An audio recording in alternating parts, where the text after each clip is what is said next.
하나님 감사합니다. 우리로 구원받아 영생의 길 가게 하시고 주님을 따라 살아갈 수 있는 신앙의 특권과 사명 주셨음에 감사합니다. 구원받은 기쁨과 감사로 나도 누군가를 이해하고 돕고 참아주고 희생하는 것이 참 복된 일인 것을 경험하게 하시고 또 반복되어 행할 수 있게 하시니 감사합니다. 그리스도인으로서의 의무와 희생을 감사함으로 감당하게 하시고 한 사람의 변화와 생명 구원을 위해 많은 인내의 시간이 필요함을 아는 것 그 이상으로 삶과 행동으로도 실천할 수 있는 용기와 경험 또한 허락하여 주옵소서. 말과 머리로만이 아니라 가슴과 행동과 삶으로 경험하며 주의 십자가 따라가게 하여 주시옵소서. 방금 부른 찬송의 가사처럼 주님 나를 받으시고 주 예수만 나의 힘되고 나의 만족함을 고백하며 주님 뒤따라가는 우리 모두가 되게 하옵소서. 하나님, 믿음이 강한 자가 마땅히 약한 자를 품고 그 약점을 담당해야 함을 지난주 말씀해 주셨습니다. 자기를 드러내며 자기를 기뻐하는 것이 아니라 이웃을 기쁘게 하며 이웃에게 악을 행하지 아니하고 내 자신과 같이 사랑하라는 말씀 앞에서 우리를 돌아봅니다. 내가 받은 사랑의 빚이 너무나 크고 위대하기에 그 빚으로 다른 이를 사랑하라 하셨건만 내가 진 빚은 작게 여기고 다른 사람이 진 빚은 크게 보려는 나의 교만함과 무지함을 하나님 보게 됩니다. 자다가 깰 때가 되었다면서 어둠에 속한 여러 죄악들을 성경을 통해 알게 해 주셨건만 나와 상관없는 것처럼 여기며 여전히 나는 어둠 속에서 방황할 때가 많았음을 고백합니다. 예수 그리스도로 옷 입었다고 자부하면서도 세상의 옷, 어둠의 옷을 벗어버리지 못했습니다. 한 주간 우리 입술을 지키시고 우리 태도와 자세, 생각과 반응을 신앙으로 바로잡으며 선과 덕을 세워나가게 하옵소서. 약한 자의 약점을 가지고 뒤흔드는 악함이 아니라 가리워주고 기다려주며 그의 성숙한 변화를 위해 기도로 인내할 줄도 알게 하옵소서. 지난주 영유아부와 유치부가 성경학교를 하면서 아이들이 즐겁게 뛰어노는 것을 보았습니다. 선생님들의 수고와 준비가 헛되지 않았음을 느끼게 하심도 감사합니다.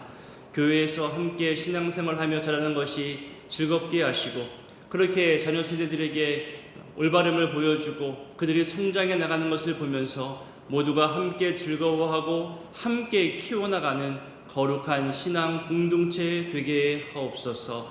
하나님, 첫 돌을 맞이한 가정이 있었습니다. 이만큼 잘 자라게 하신 은혜에 감사하게 하시고 다음번 생일 맞이할 때에는 더 많은 감사와 즐거움으로 소식 전하게 하옵소서. 하나님, 첫 돌을 부러워하는 가정도 있습니다. 아직 엄마 품에 붙어있는 신생아들을 어떻게 키워야 할지 먹고 자고 배출하고 정말로 밤낮으로 규칙 없이 엄마 아빠를 필요로 하는 그 어린 자녀들에게 그 눈물과 애씀과 함께 건강한 성장이 있게 하시고 행복하고 따뜻한 미소가 습관이 되게 하옵소서. 그 신생아조차 부러워하며 아이를 갖고자 하는 가정도 있습니다.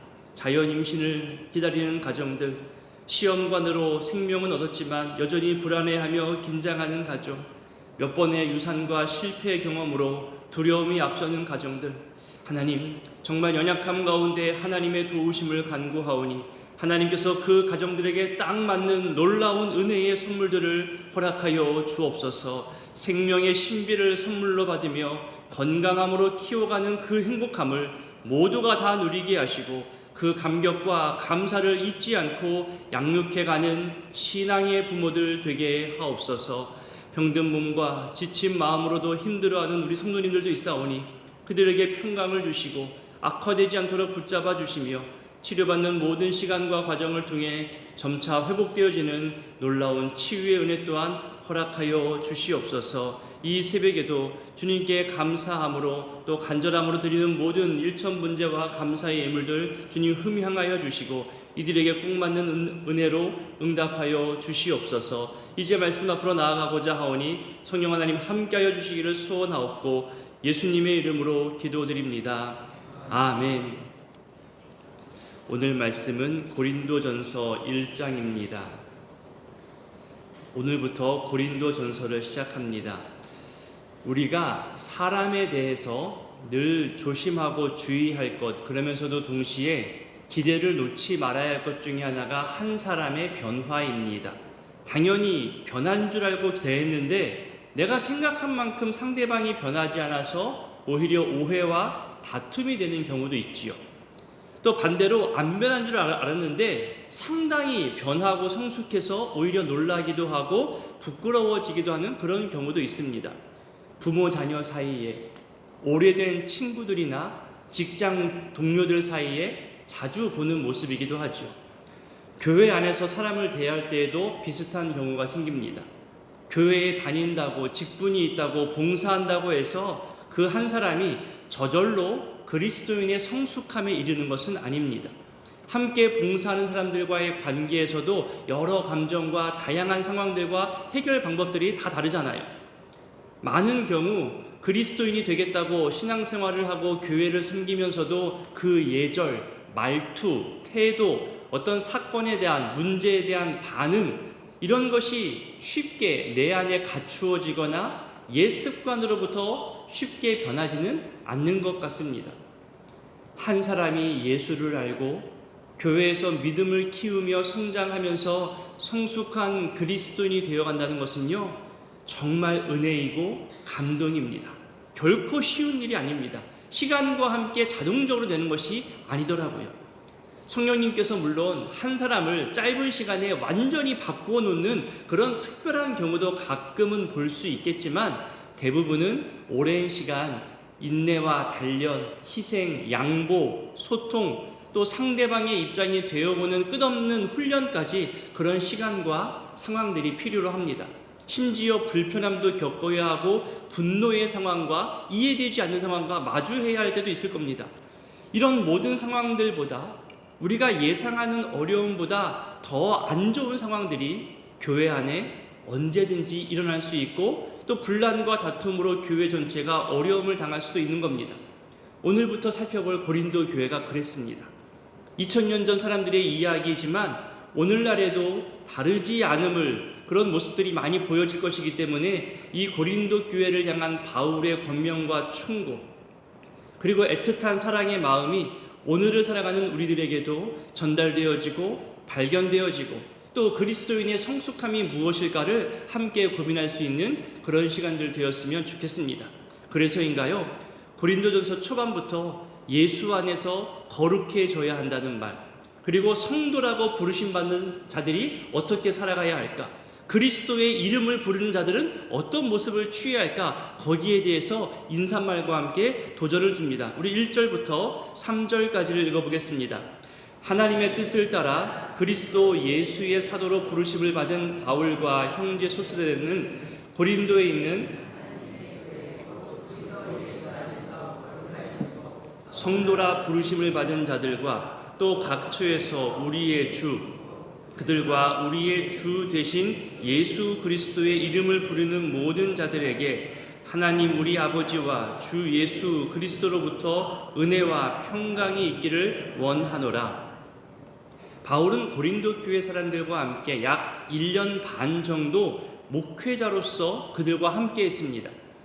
고린도라는 도시 자체가 세상에서 가장 타락한 도시 목록에 늘 상위에 올라가 있는 그런 도시입니다. 자기 주장이 강해요. 자기 멋대로 말하고 마음대로 성적 음란을 즐기고요. 그만큼 돈도 많았습니다. 우상 숭배 영향도 크게 받았기 때문에 윤리적으로, 도덕적으로, 종교적으로 모두 타락한 도시들 가운데 으뜸 중에 으뜸이었죠. 그런 도시 문화 속에서 복음을 전하고 예수를 알리고 그리스도인이 되게 하느라 바울은 정말 많은 에너지를 쏟았을 것이고 참기도 참 많이 참았을 것이라 짐작할 수 있습니다. 그런 도시 문화 속에서 오랜 시간 자라난 사람들이 복음을 듣고 그리스도인이 되겠다고 말하고 다짐하고 교회에 모여 신앙생활을 하고 있다는 거죠. 처음이니까 교회 생활은 이런 거야, 신앙생활은 이런 거야 보고 자란 게 없어요. 바울이 가르쳐주는 게 처음인 거죠. 자기들 경험, 자기들 습관, 자기들 기분, 이런 모든 것들을 다 교회 안으로 가지고 들어올 수밖에 없었습니다. 그래서 바울은 더더욱 거룩함에 대해, 예수 안에 살아가야 하는 이 그리스도인의 삶에 대해서 새로운 삶을 살아가려면, 예수로 옷 입고 살아가려면 어떻게 해야 하는지를 힘써 가르쳤을 겁니다. 홀로 제멋대로 살던 삶에서 구원받은 그 공동체 안에서 함께 살아가는 것도 알려주었겠죠. 그러면서 자기를 자랑하지 않았을 것이고 이 모든 것이 하나님의 은혜라고 바울은 가르쳤을 겁니다. 그렇게 1년 반을 매일매일 교회와 성도들을 위해서 가르침과 또 기도와 변화를 위한 삶에 목회에 전념을 하다가 다른 곳으로 떠나갑니다. 그리고 얼마 지나지 않아서 고린도 교회에 문제가 생겼다는 보고를 받죠. 바울이 떠나고 나서 교회 안에서 문제들이 발생하고 이제는 걷잡을 수 없이 이 문제가 커졌다고 합니다. 도와달라는 요청도 받고 이럴 땐 어떻게 해야 하는 질문도 받습니다. 그 내용 중, 그 질문 중 대표적이고 가장 많은 것이 무엇이냐? 바로 파벌 싸움이었습니다. 파벌 싸움. 그리고 이 매 주일마다 예배를 드리는 그 모습이 과거 예수 믿기 전 자기 기분대로, 자기 주술 신앙처럼 그렇게 자기 만족을 위한 예배로 변질되고 있다는 것, 이런 문제들이 바울의 귀에 들린 거죠. 고린도 사람들이라면 당연히 그러고도 남았을 만큼 옛 습관이 나왔던 겁니다. 만약에 우리 구이동 사람이라고 하면 어떤 느낌이 들까요? 목회자가 바뀔 때마다, 교회 리더십이 새롭게 세워질 때마다 예배가 흔들릴까요? 이웃을 향한 봉사와 구제가 끊어지던가요? 교회 교육과 양육이 사라지고 그랬던가요? 사고치는 사람이 생겨나면 득달같이 달려들어서 그들을 정죄하고 나무랬던가요? 아니면 용서와 함께 돌이킴의 그런 시간을 주었던가요? 문제 상황이 생겨났을 때 기도하며 하나님의 뜻을 구하는 것이 먼저였나요? 아니면 내 방법, 내 기분대로 그렇게 행했던 것이 먼저였나요? 우리 지난 61년의 역사를 우린 보면서 참 감사하고 하나님의 은혜였다고 고백하잖아요.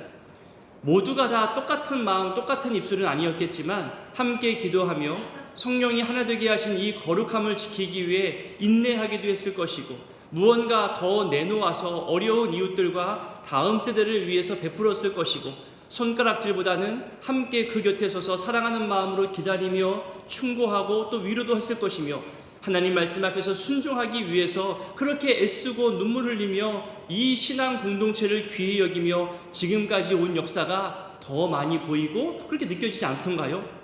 물론 극히 일부는 그러지 못했을 겁니다.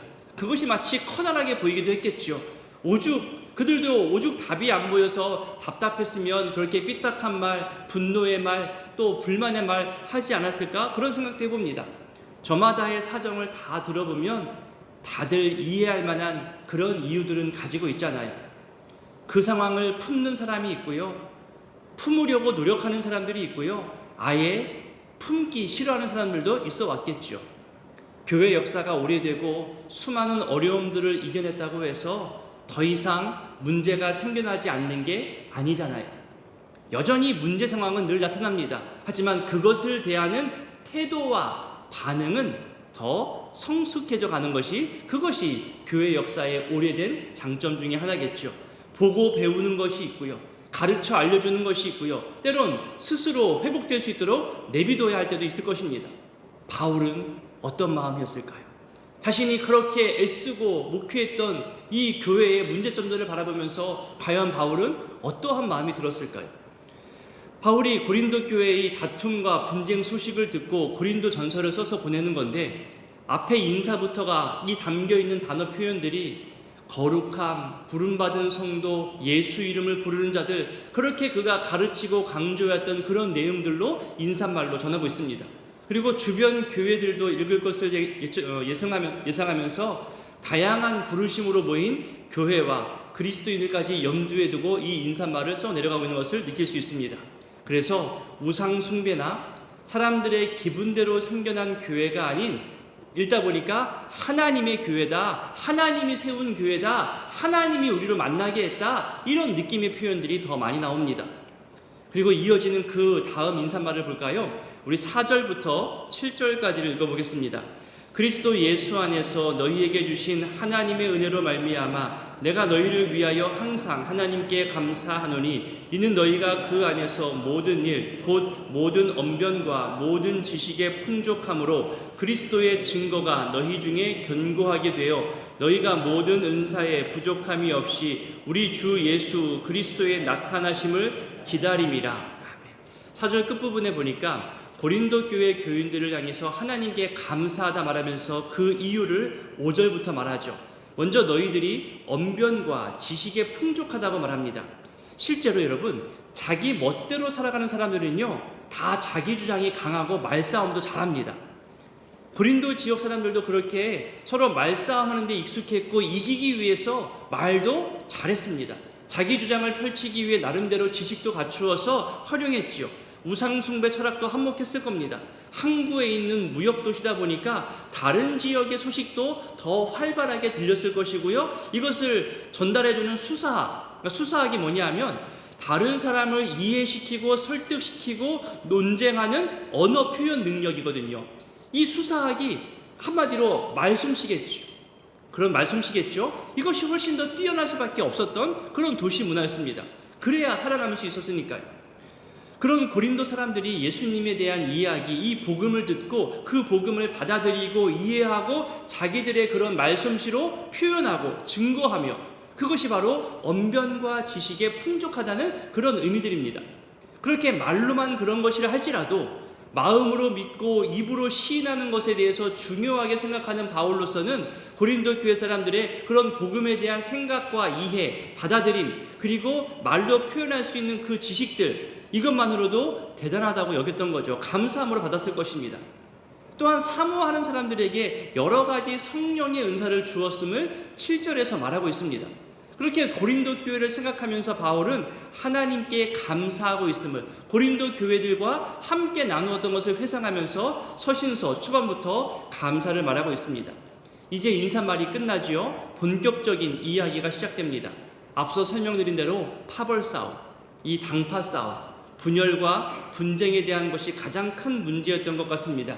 이와 관련하여 고린도 교회가 왜 분쟁하게 되었는지 그 이유와 상황, 그리고 분쟁을 해결하는 목회적 권면까지 여기 1장부터 시작해서 4장까지 이어지는 겁니다. 분열에 관련해서만요. 그만큼 이 분쟁 문제가 크고 예민했다는 거겠죠. 어떤 분쟁이 있는지 우리는 알고 있잖아요. 우리 10절부터 13절까지만 먼저 읽어보겠습니다. 형제들아, 내가 우리 주 예수 그리스도의 이름으로 너희를 권하노니 모두가 같은 말을 하고 너희 가운데 분쟁이 없이 같은 마음과 같은 뜻으로 온전히 합하라. 내 형제들아, 곧 너희 가운데 분쟁이 있다는 것이라. 내가 이것을 말하거니와 너희가 각각 이르되 나는 바울에게, 나는 아볼로에게, 나는 게바에게, 나는 그리스도에게 속한 자라 한다는 것이니 그리스도께서 어찌 나뉘었느냐? 바울이 너희를 위하여 십자가에 못 박혔으며 바울의 이름으로 너희가 세례를 받았느냐? 바울이 고린도 교회 분쟁 소식을 듣고 나서 그것이 잘못됐다고, 부당하다고 먼저 지적하죠. 인맥에 따라서 또 자기가 좋아하고 따르는 사람에 따라서 사람들이 나누어졌고 싸우고 있다고 지금 말하잖아요. 오늘날로 말하면 전임 사역자와 후임 사역자 사이에서 편을 가르고 비교하며 사람들을 갈라서게 한다는 그런 모습입니다. 누가 더 내 마음을 잘 알아주었는가, 누가 더 나에게 많이 연락했는가, 같은 나이 또 같은 임직 동기 사이에서 누가 더 뛰어나느냐, 누가 더 능력이 많으냐, 그렇게 비교하면서 편을 만들어내는 그런 모습과도 같은 겁니다. 안수 집사님 파, 권사님 파, 등록 40년 이상 된 사람들 파, 교회학교 출신 파, 식당 봉사 유경험 파, 찬양팀 파, 방송팀 파, 안내팀 파. 여러분, 교회 안에서 파를 나누기 시작하면요 정말 많습니다. 수많은 다양함으로 자기들이 속한 것이 더 열심을 냈었다, 훨씬 더 낫다, 내가 더 고생했다, 그것으로 분쟁할 수 있는 거죠. 게다가 뒤늦게 세가족으로 들어왔는데 서울 출신이냐, 지방 출신이냐, 지방이면 영남이냐, 호남이냐, 또 파를 나눈다고 생각해 보세요. 그것이 교회의 모습일 수 있을까요? 여러분, 인생을 살아보니까 그렇게 파가 영원하던가요? 정말 나를 지지해주고 내가 의지해야 할 가장 소중하던 그런 의지가 되던가요? 시간 지나면 그거 다 헛것이었구나. 내가 젊을 때 내가 왜 거기에 그렇게 많은 에너지를 투자했을까? 내가 괜한 곳에 낭비했구나. 차라리 그 에너지를 가지고 다른 더 좋은 것을 할 수 있었을 텐데, 그런 마음 들 때 있잖아요. 여러분, 게다가 같은 파라고 해도요, 같은 파 내에서 또 싸우고 또 분열하고 오히려 자기들끼리 나눈 비밀까지도 추하게 드러내서 정말 이런 파벌 싸움은 끝이 없습니다. 정치 모습에서만 보는 게 아니라 교회 안에서도 이 모습이 보여지면요, 정말 속상하고 정말 오랜 시간 회복해야 할 만큼 커다란 상처를 남깁니다. 언젠가 하나님께서 이 모든 것을 부끄럽게 할 일이라는 것을 생각한다면, 또 지켜보고 있는 후배들과 자녀들이 있다는 것을 안다면, 그렇게 파벌 싸움으로 치닫는 것은 할 수 없을 것 같습니다. 바울도 강하게 말하잖아요. 예수 그리스도의 복음으로 하나 되어 모자랄 판에 지금 특정 그룹별로 분열하고 분쟁하는 이 고린도 교회의 미련한 모습을 책망하고 있습니다. 13절에 보니까 그리스도께서 어찌 나뉘었느냐, 왜 사랑과 인맥으로 호불호로 그렇게 분열하느냐고 지적하죠. 그러면서 본인의 사역에서도 자기 이름을 드러내지 않으려고 했다고 말합니다. 14절부터의 내용을 보면요, 내가 몇 사람 외에 아무에게도 세례를 베풀지 않았다는 것을 감사하다고 말하잖아요. 15절에 보니까 나는 바울에게 세례 받았어, 이렇게 특권이나 훈장처럼 말하지 않게 하려고 했다는 거죠. 17절에 보니까 그리스도께서 나를 보내신 것은 세례를 베푸는 것이 목적이 아니다, 복음이다, 오해받지 말라라. 제가 언젠가 세례에 대해서 설명드릴 때 세례를 베푸는 사람, 그러니까 누구에게 세례 받았느냐가 중요한 게 아니라 누구 이름으로 세례 받았느냐가 중요하다고 말씀드렸잖아요. 성부와 성자와 성령의 이름으로 세례를 주고 세례를 받는 겁니다. 사람이 주체가 아니라는 거죠. 이제 18절부터 고린도 교회가 왜 이런 심각한 분쟁에 빠지게 되었는지를 이유와 배경에 대해서 설명하는데요, 이때부터 4장까지 이어집니다. 여기 18절부터의 내용들을 볼 때 여러분, 문단 제목들만 가만히 보세요. 18절 위에 하나님의 능력과 지혜이신 그리스도라고 제목이 써 있죠. 그 다음에 2장 1절 위에 십자가에 못 박힌 그리스도. 여러분, 이 제목만으로도 알 수 있는 것은요, 고린도 교회 교인들이 예수에 대해서 제대로 이해하지 못했기 때문에 분쟁했다는 것을 말하고 있는 겁니다. 특히 언변과 지식은 풍족하지만 삶의 배경과 태도와 자세에 대해서는 풍족하지 못했던 모습이었던 거죠. 바울은 지혜 있는 자도 없고 많이 배운 사람도 없고 출신 성분도 자랑할 만한 자가 없다고 고린도 교회를 향해서 말합니다. 그런데 그게 차라리 낫다는 거죠. 예수 그리스도 외에 자기나 그 무엇도 자랑할 수 없기 때문에 훨씬 낫다는 거예요. 더 잘 드러낼 수 있는 그런 배경이 된다고 이야기하는데요, 몇 구절만 좀 찾아볼까요? 우리 21절을 한번 읽어보겠습니다. 하나님의 지혜에 있어서는 이 세상이 자기 지혜로 하나님을 알지 못하므로 하나님께서 전도에 미련한 것으로 믿는 자들을 구원하시기를 기뻐하셨도다. 25절도 읽어봅니다. 하나님의 어리석음이 사람보다 지혜롭고 하나님의 약하심이 사람보다 강하니라. 29절도 읽어보겠습니다. 이는 아무 육체도 하나님 앞에서 자랑하지 못하게 하려 하심이라. 맨 마지막 31절도 있습니다. 기록된 바 자랑하는 자는 주 안에서 자랑하라 함과 같게 하려 함이라. 아멘. 여러분, 오늘 말씀들 기억하고 기도하실 때에 고린도 교회의 분쟁과 이 안타까운 모습이 오늘날 현대 교회 가운데, 우리 가운데 일어나지 않게 되기를, 성숙한 신앙과 하나됨을 지키는 희생과 이해가 또 인내가 있기를 우리 기도했으면 좋겠습니다. 말과 또 행동에 성숙한 태도와 예의를 갖추어 대하는 그런 습관이 우리 가운데 더해지기를, 그리고 예수 그리스도 외에는 자랑할 것이 없는 그런 인생임을 알고 자기를 낮추는 겸손이 있기를 우리 함께 기도했으면 좋겠습니다. 주기도문으로 기도하겠습니다. 하늘에 계신 우리 아버지, 아버지의 이름을 거룩하게 하시며 아버지의 나라가 오게 하시며 아버지의 뜻이 하늘에서와 같이 땅에서도 이루어지게 하소서. 오늘 우리에게 일용할 양식을 주시고 우리가 우리에게 잘못한 사람을 용서하여 준 것 같이 우리 죄를 용서하여 주시고 우리를 시험에 빠지지 않게 하시고 악에서 구하소서. 나라와 권능과 영광이 영원히 아버지의 것입니다. 아멘.